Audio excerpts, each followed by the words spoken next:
Well, I mean, it's unconfirmed at this stage, but it looks as though numbers are higher today, and the lockdown could be upwards of 5 to 7 days. Yeah. Exposure sites numbering towards 70, even above 70 at the moment. So what's your take on that this morning? My experience, Pete, is when you've got that many new cases and that many exposure sites, you will continue to see a peak.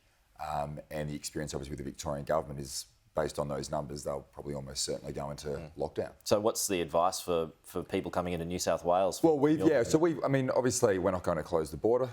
We've said, though, to those Victorians who have been at one of those 70 sites that they stay at home. And I think the success of our nation's success when it comes to COVID hasn't just been on the government side, it's been on everybody doing the right thing and looking out for each other and following their health advice. So for those Victorians who have been at one of those sites or are feeling symptoms, they should stay at home.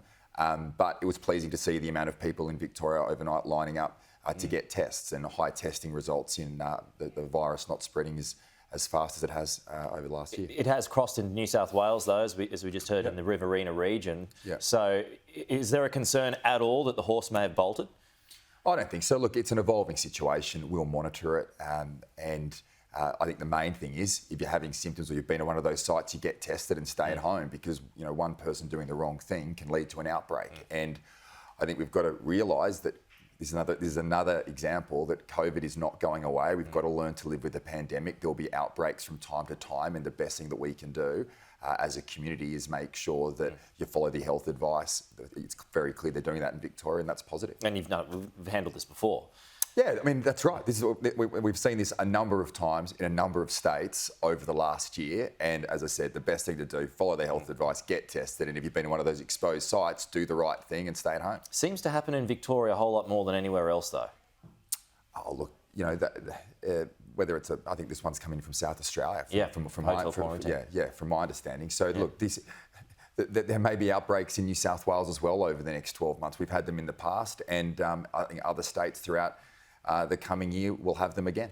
So it's a blanket no that you'll keep the border open? Well, our advice at this stage is we'll keep the border open, but we are saying to those people in New South Wales, you shouldn't travel to Victoria unless you really need to, for family reasons or for professional reasons. And in light of the fact that it's almost certain, based on past performance, that they would go into lockdown, it would probably be not the most advisable thing to do. So I mean, down the track, we might be getting ahead of ourselves here. If numbers do get to a certain level, you would have to shut the border. No, we'll work through that. I mean, it's early days. We'll see what Victoria do. If they're going to go into lockdown themselves and try and get it under control that way, then that obviously eases pressure on New South Wales. So we'll just monitor the situation, and we wish them all the best.